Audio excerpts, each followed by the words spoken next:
principe, c'est le premier lundi de chaque mois. Je crois, aujourd'hui nous sommes quand le 10 combien? Le 17, voilà, je crois que c'est le deuxième samedi qui est destiné seulement pour la cour céleste. Les anges, pour les prières de délivrance. Et lorsqu'il y a les prières de délivrance, elle avait oublié de le dire. Abstinence toute la journée, vous ne mangez pas. Parce que le diable n'aime pas la nature. Parce que quand vous allez finir, vous allez manger, vous rechutez au point zéro. C'est une journée de jeûne strict. Pas de repas.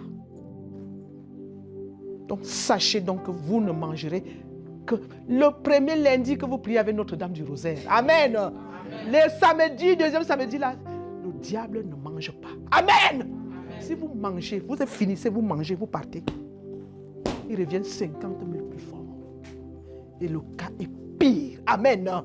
Déjà, avant de venir, vous ne mangez pas. Quand vous rentrez, vous ne mangez pas. Vous buvez peut-être le tapioca ou un pain avec de l'eau et vous vous couchez. Amen. C'est comme ça. Sinon, c'est inutile. Lorsque vous priez, vous vous concentrez, vous demandez à l'Esprit de Dieu, parle-moi de mon problème à tes enfants. C'est ça que vos prières, ça doit être ça. Qu'on me localise aujourd'hui.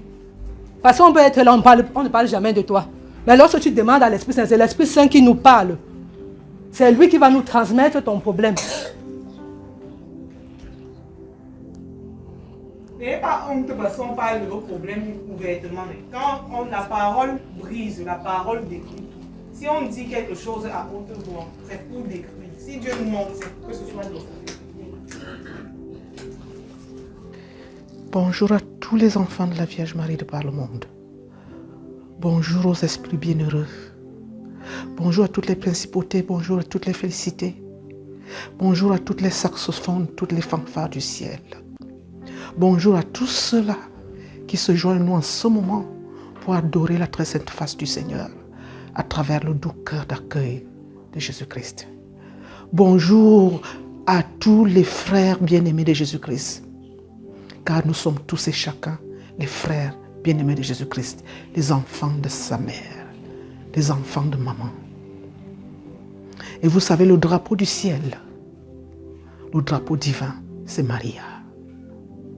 Nous allons saluer le ciel par son drapeau. Comme sur la terre, lorsqu'on veut saluer le grand maître de la terre, lorsqu'on veut saluer un gouverneur, on salue un ambassadeur, on salue un ministre, on salue le préfet, le sous-préfet. On commence par hisser le drapeau.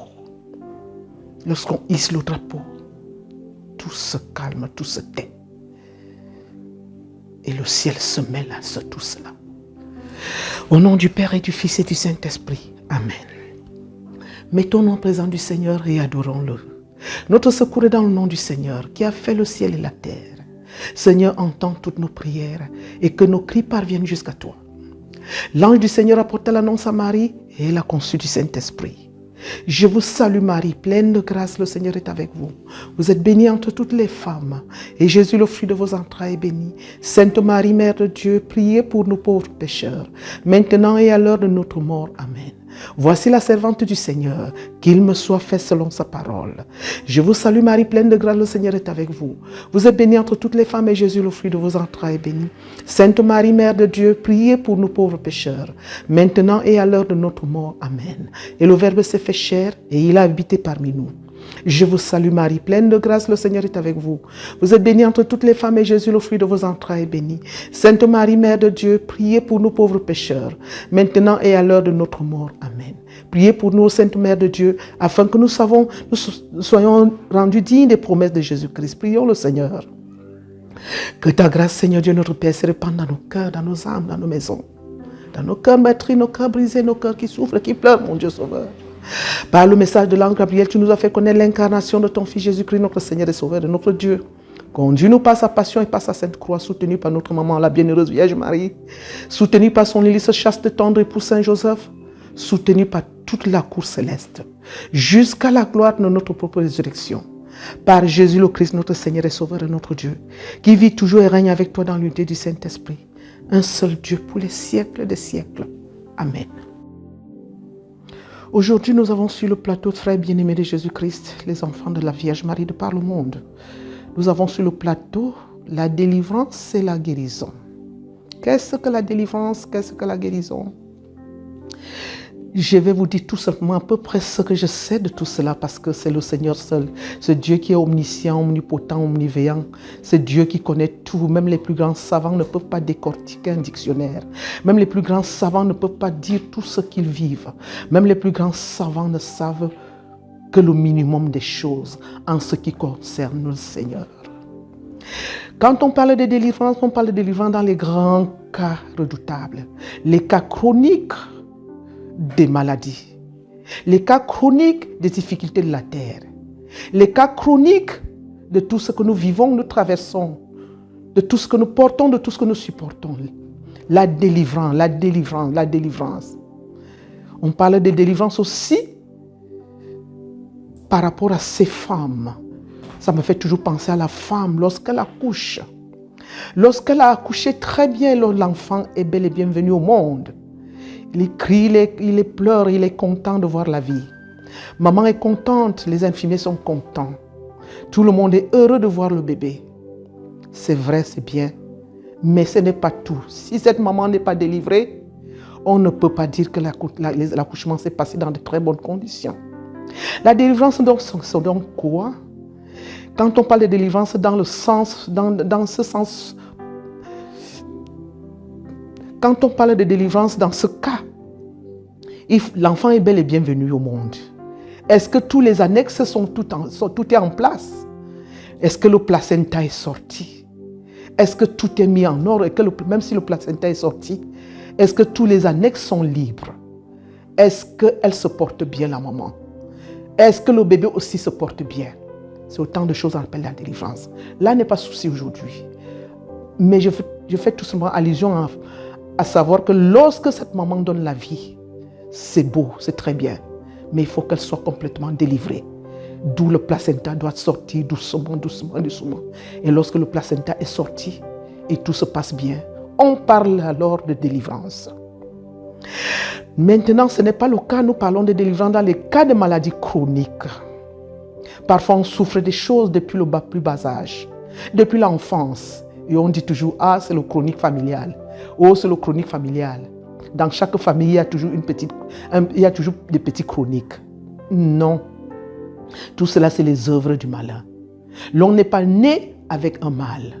On ne doit pas naître avec un mal. On ne doit pas grandir avec un mal sous prétexte qu'on va cajoler ce mal en disant c'est un mal de la famille.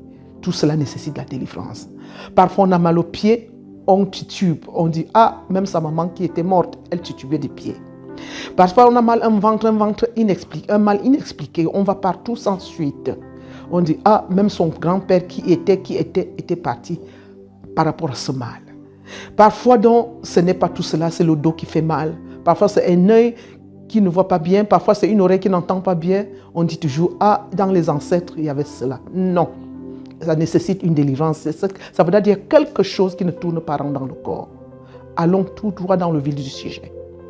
La délivrance, ce n'est pas la guérison. Parce que c'est après la délivrance que suit une guérison. La délivrance, c'est quoi? Lorsque vous allez à l'hôpital par rapport à une chronique, vous souffrez de tout et de rien. Vous avez mal aux pieds, vous avez mal au ventre, vous avez mal au rein, vous avez mal à l'œil, vous avez mal à la tête, partout. Le médecin ne comprend rien. Parce que le médecin n'est pas Dieu. C'est Dieu seul, le médecin suprême, qui connaît déjà la racine du mal. Donc c'est ce mal qu'on doit détecter jusqu'à la racine. Quand on le détecte à la racine et que l'on connaît déjà la cause du mal, c'est ça que l'on appelle délivrance déjà. Parce que lorsqu'on connaît déjà la cause réelle du mal, la guérison va s'en suivre. Parfois, on n'a même pas besoin de prendre les médicaments. Lorsqu'on touche le mal à la racine, lorsqu'on enlève le maillon du mal, lorsqu'on enlève le moignon, lorsqu'on enlève un peu comme un arbre planté, il y a une racine qui ne va pas bien. Les fruits sont mauvais, les branches sont mauvaises. L'arbre est un genre de titube. Celui qui connaît bien la chose dit, cet arbre, il est malade depuis la naissance, lorsqu'on l'a planté. Et lorsqu'on l'enlève, on regarde la racine qui était pourrie. Parfois, on peut replanter cet arbre. Si on enlève la racine pourrie, et il va grandir et il va donner des jolis fruits. D'où dans la délivrance, il faut détecter le mal. Lorsqu'on détecte le mal, la guérison va s'en suivre. Et cette délivrance n'est pas si facile. Parfois, On se rend même à l'hôpital, on rencontre les grands médecins. De médecin en médecin, pas de suite. De médecin en médecin, pas de suite. Les médecins prescrivent des examens de toutes sortes. Ils prescrivent des scanners. Ils prescrivent l'IRM. Ils prescrivent tout. L'on ne voit rien de grave. L'on ne voit parfois même rien. Mais le malade est malade. Il continue à souffrir. Il continue à gémir. Il continue à pleurer. Il faut regarder plus loin. Lorsqu'on regarde plus loin, on regarde peut-être plus loin, le médecin regarde peut-être plus loin. Il voit quelque chose au fond du scanner. Se disant, ah, peut-être ceci, peut-être c'est ça. Peut-être. On engage peut-être des médicaments. On engage tout, même les interventions chirurgicales en cas. Le malade fait semblant d'aller mieux quelques 2-3 jours après. Après, il rechute. La délivrance, parfois, donc, peut être un problème spirituel. Dans le cas de notre espèce en Afrique, les délivrances. C'est Dieu seul qui connaît la cause du mal. C'est Dieu seul qui peut enlever le mal. C'est ça. Et lorsqu'on a enlevé la cause, l'on est délivré. Et je vais vous dire une chose, mes chers frères et sœurs, mes enfants, dans la Vierge Maria. La seule personne habilitée, je vous le dis, je répète, la seule personne habilitée est à enlever le mal à la racine. Je ne suis pas en train de dire que Jésus-Christ n'est pas Dieu. Jésus-Christ, au contraire, il est Dieu. Aujourd'hui, hier, aujourd'hui et demain, pour les siècles et siècles. Il est souverain maître. Mais parfois, le monde entier est sur sa tête. Des milliards de personnes sont sur sa tête. Comment faire? C'est pour cela que le temps de Dieu, il est parfois même très long. Le temps de Dieu est parfois très long parce que Dieu est lent en tout ce qu'il fait. Il fait lentement pour faire parfaitement. Oui, vous ne pouvez pas venir rencontrer Dieu aujourd'hui. Oh Seigneur, voici, voilà. Il porte, il vous donne. Non. Ce serait un peu comme si c'est vous qui avez accouché Dieu. Non, il vous laisse le temps aussi de comprendre certaines choses. Le temps de revenir peut-être sur notre vie à nous-mêmes. Parfois, c'est un karma que nous portons. Parfois, c'est un châtiment. Parfois, c'est une correction. Parfois, c'est une réprimande. Il faut que nous fassions le feedback de notre conscience pour comprendre pourquoi on souffre tant. Pourquoi souffre tant? Est-ce parce que j'ai fait ci? Est-ce parce que j'ai fait ça? Peut-être que j'ai fait ce qui n'est pas mal, ce qui n'est pas bien aux yeux de l'Éternel. J'ai peut-être haï. J'ai compromis quelqu'un.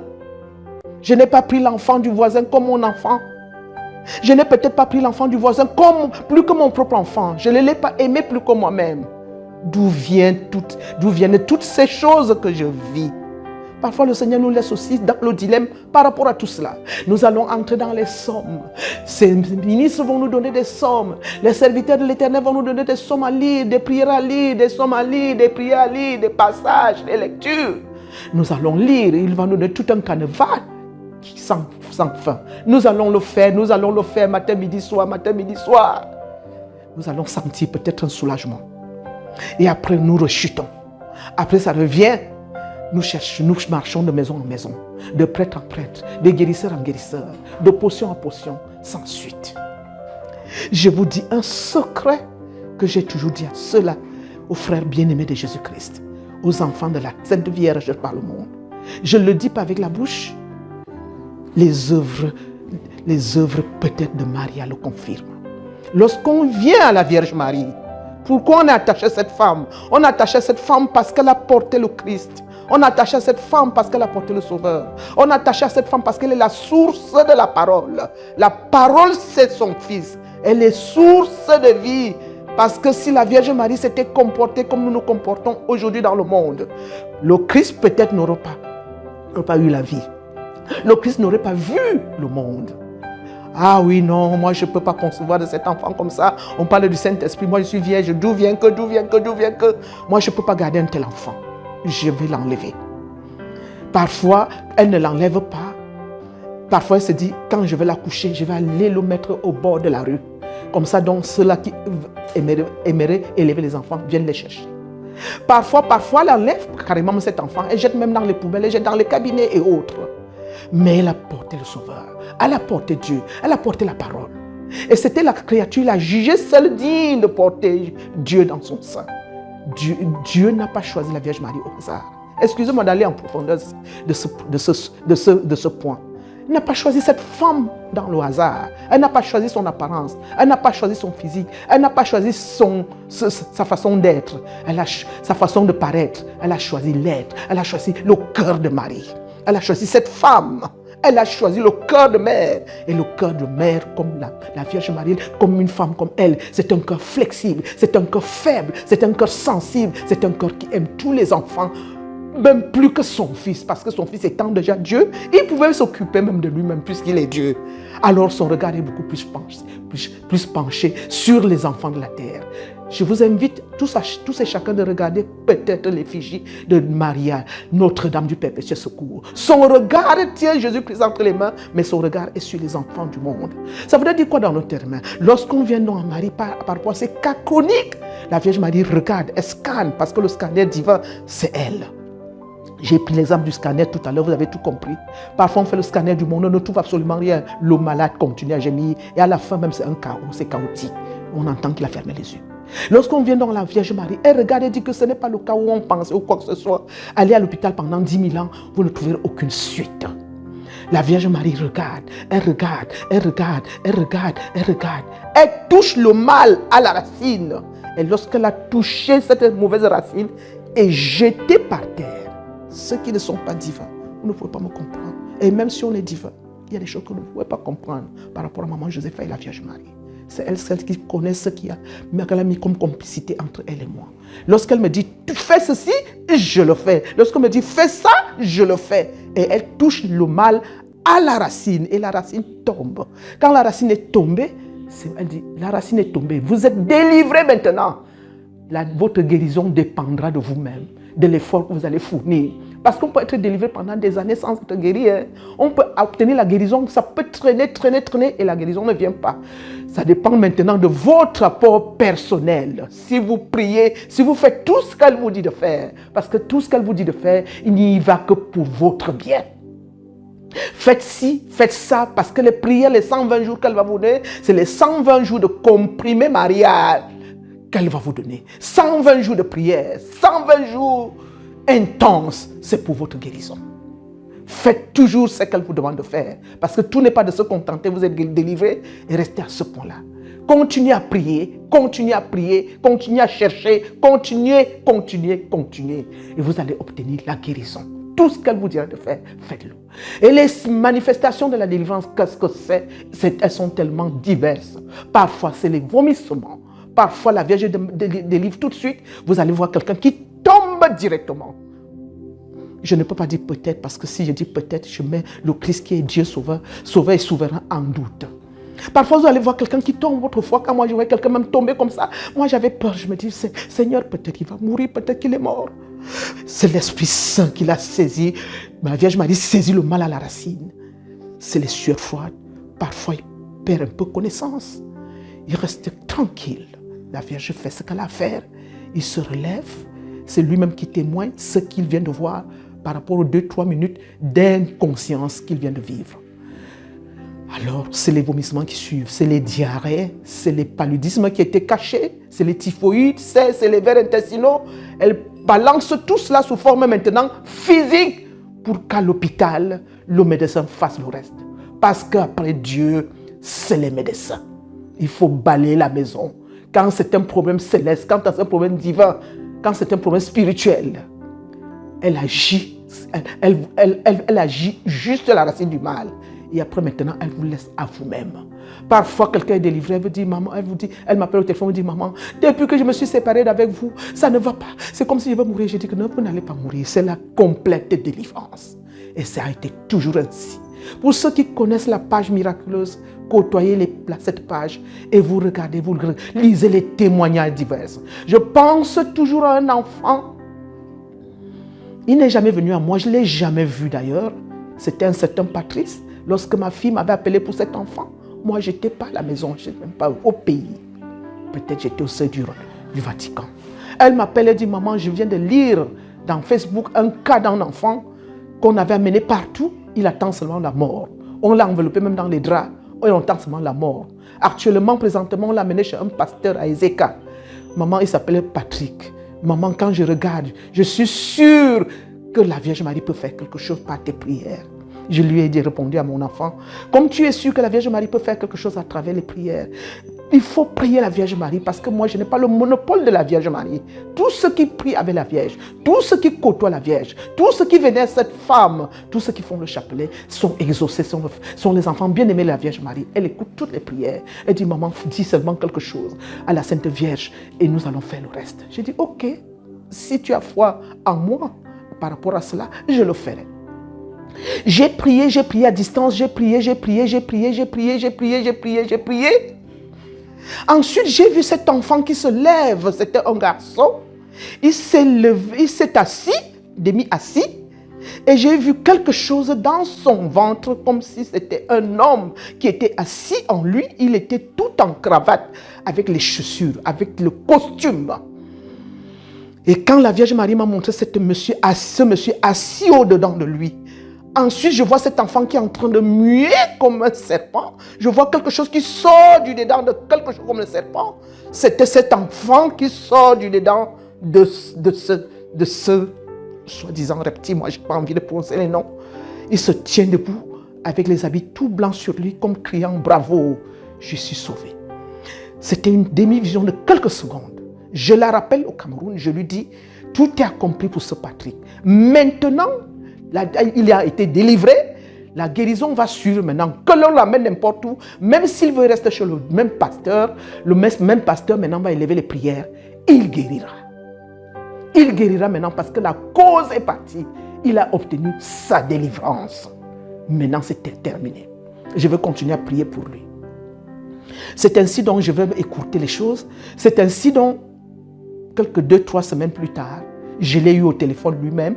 Parce qu'au début, je ne pouvais pas l'avoir au téléphone. Parce que quand j'ai essayé de dire que le gars malade m'appelle un peu pour que je lui parle, il balbutiait fort.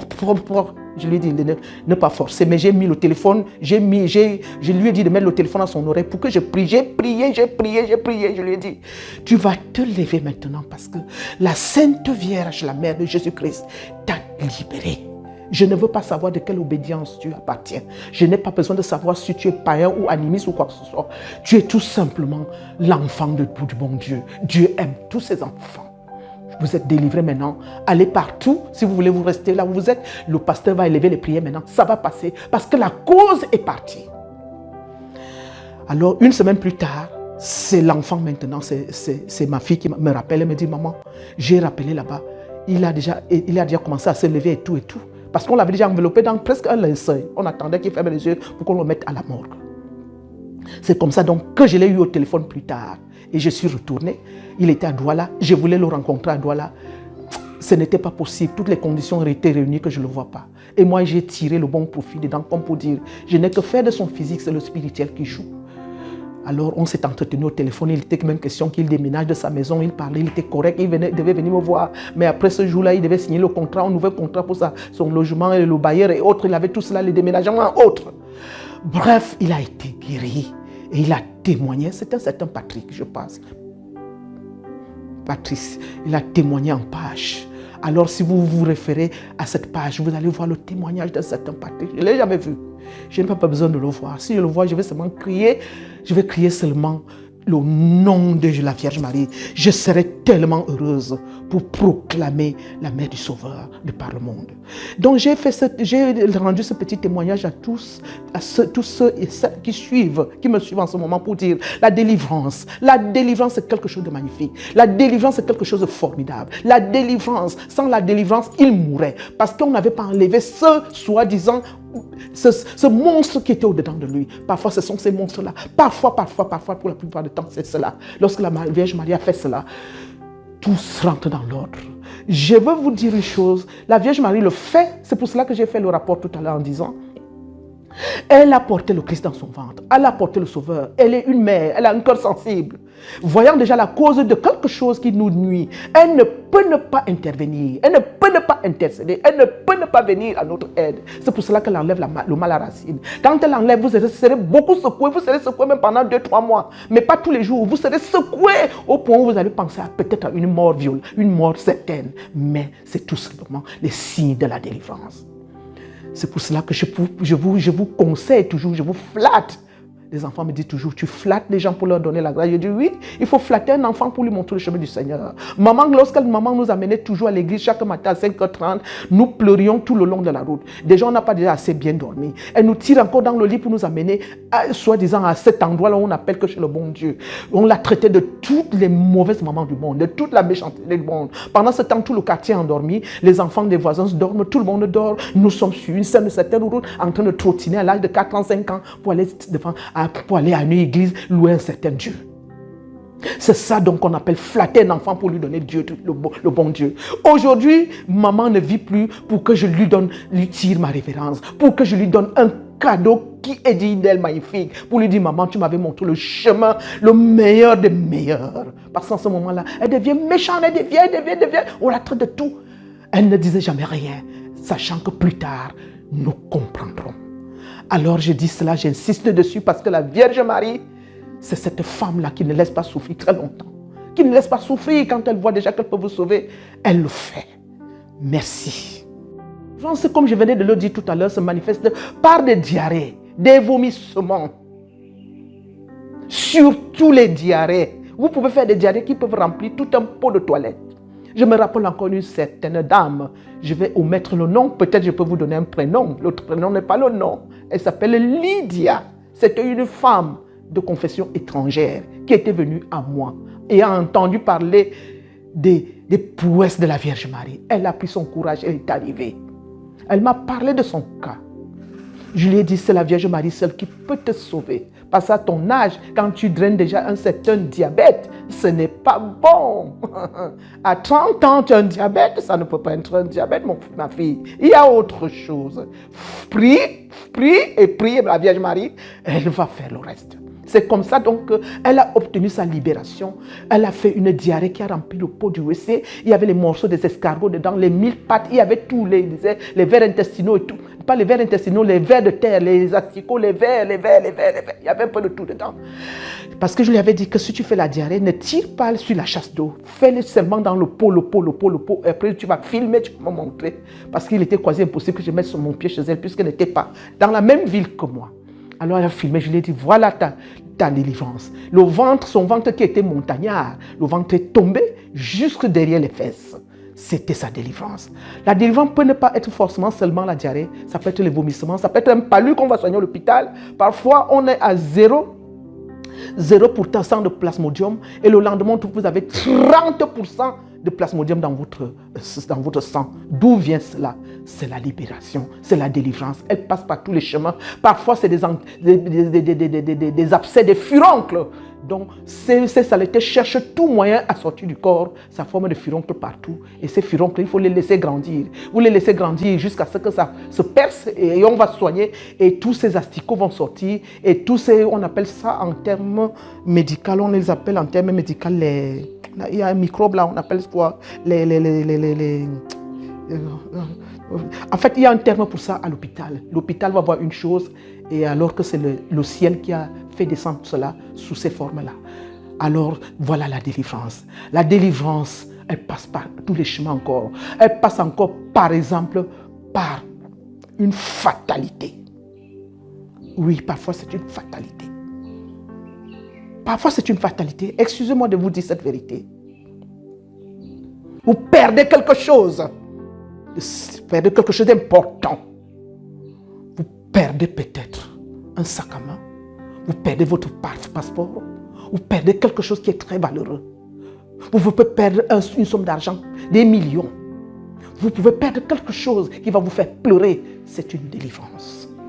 C'est ça. Vous pouvez même perdre quelqu'un. Parce que tout est grâce. Si Dieu doit passer par là pour que vous soyez sauvés, et vous et votre famille, et tout votre village, il va sacrifier peut-être un quelqu'un. Il va sacrifier quelqu'un parce que tout cela vient de Dieu pour que tout le reste soit sauvé. Le Dieu, le Très-Haut lui-même avait sacrifié son Fils pour que nous soyons tous sauvés. Parfois, c'est cela.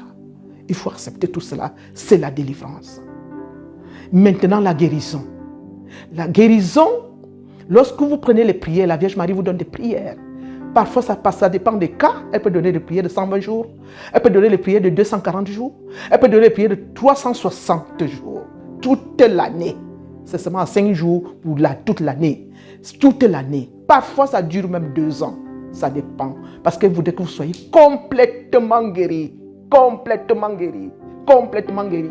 Parce que beaucoup confondent délivrance et guérison. Lorsqu'ils sont délivrés et les choses marchent déjà, ils se disent, ah, moi je suis déjà guéri, j'ai déjà tout ma guérison sur maman Josepha. Et patati patata. Non, continuez la pénitence. C'est la pénitence. Jésus-Christ ne récompense pas les mérites. Jésus-Christ récompense la peine que l'on prend pour lui. Et lorsqu'on va à Jésus-Christ en passant par sa mère, c'est une double récompense que nous recevons. Mathilde dit lui-même à l'oreille, lorsqu'on vient à moi passant par celle qui m'a donné la vie, je vous accorderai la plénitude de grâce. C'est vrai lorsqu'on va directement à Jésus-Christ. Jésus-Christ c'est Dieu, il n'est pas comme nous qui jugeons, on dit non, il est Dieu, il fait comme il veut. Il veut qu'il fait comme il veut. Mais quand vous honorez sa mère, quand vous vénérez sa mère, quand vous respectez sa mère, vous respectez la source de sa provenance, il n'y a rien de plus beau. Ceux qui ont compris, ont compris. C'est pour cela qu'il faut rester connecté à la Vierge Marie. Il faut rester avec elle. Restez avec elle. Que les prières mariales soient votre soubassement. Que les prières mariales soient votre petit déjeuner. Que les prières mariales, la prière mariale soit l'avant-goût de tout ce que vous faites dans votre vie. Quand vous vous levez le matin, signez-vous pour un angélus. Si vous ne pouvez pas faire un angélus, signez-vous 7 fois pour saluer les douleurs de la Vierge Marie. Pour saluer ces 7 douleurs. Lorsque vous vous signez 5 fois, c'est le Christ, les douleurs, 7 plaies de notre Sauveur Jésus-Christ. Les plaies de la main gauche, les plaies de la main droite, les plaies du pied droit, du pied gauche et le sacré côté d'où est sorti de l'eau de la vie et le sang pour nous laver. Ça, c'est le Christ. Nous ne sommes pas dans le domaine de son Fils, nous sommes dans le domaine de Maria. Signez-vous 7 fois pour saluer ses douleurs. Lorsque vous vous signez 7 fois, même sans prononcer une seule phrase, elle se souviendra aussi de vos douleurs. Ne cessez jamais de le faire. Et si vous avez quelques 2-3 secondes, élevez toujours un angélus. C'est vrai que l'heure propice, l'heure idéale pour un angélus, il est 12 heures et c'est l'heure de 12 heures. Mais non, pour moi, à toute heure, c'est l'angélus. À toute heure, c'est l'angélus. Lorsque je ne peux pas prier un chapelet, lorsque je ne peux pas faire un 10 Ave Maria, lorsque je ne peux pas faire encore moins un rosaire, je récite toujours ces angélus. Parfois, je prends même l'angélus dans mon chapelet, sur mon chapelet, en tout un rosaire. Rien que l'angélus, chaque grand l'angélus, 3 Ave Maria. 3 Ave Maria jusqu'à faire tout un rosaire. La grâce de ça, les bénédictions de ça. Restez connectés à cette femme. Même si le mal est où, même si c'est qui, même si c'est quoi, il va quitter votre corps. Et lorsqu'elle vous a déjà dit, je le ferai, restez tranquille parce que le chemin est parfois très long. Parce que quand la maladie a déjà pris le large, lorsque vous avez déjà été envahi pendant des décennies, il faudra du temps pour la guérison. La délivrance est là, elle a déjà fait la guérison. La délivrance. La guérison prend du temps. C'est doucement. Et on n'est jamais assez guéri de toutes les façons. Parce qu'on dit toujours que nous sommes tous tous ceux qui marchent sur leurs 2 pieds, nous sommes tous des cadavres ambulants, nous sommes tous des malades, que nous ignorons. Toute personne en bonne santé est un malade qui s'ignore. Donc gardons toujours la connexion avec notre mère, gardons toujours le contact bien serré avec la Vierge Marie. Là alors, nous allons obtenir la plénitude de grâce. Là alors, elle va nous donner de voir ce qu'on n'avait pas espéré voir. Là alors, elle va nous ressusciter d'entre les morts. Là alors, votre vie va commencer. Avec Maria, tout recommence. Avec Maria, c'est la nouvelle jeunesse. Avec Maria, c'est l'ancienne vieillesse. Avec Maria, c'est la nouvelle jeunesse. Avec Maria, c'est la nouvelle vie. Avec Maria, c'est les nouvelles choses. Avec Maria, c'est les nouvelles habitudes, les nouvelles attitudes. Avec Maria, même tous nos petits bobos finissent. Avec Maria, nos petits caractères mauvais finissent. Avec Maria, les mauvaises humeurs de chaque jour. Parfois, vous saluez le matin, quelqu'un le matin, bonjour. En passant 30 minutes après, vous repassez, vous lui dites bonjour, il vous insulte. Ça, c'est quoi? C'est les œuvres machiavéliques, la mauvaise humeur, parce qu'il pense à tout ce qui était mauvais dans sa vie et il rejette ça sur les autres. Non, avec Maria, elle efface tout cela jusqu'à ce que lorsque vous êtes déjà complètement guéri, vous-même vous remirez sur le miroir marial, le miroir divin, vous vous dites, regardez avant ce que j'avais été, regarde ce que je suis maintenant. Il n'y a plus de match possible. Restez connectés avec Marie pour votre délivrance et votre guérison définitive qui aura lieu parce que qu'il neige ou qu'il vente, avec Marie, tout est accompli. Amen.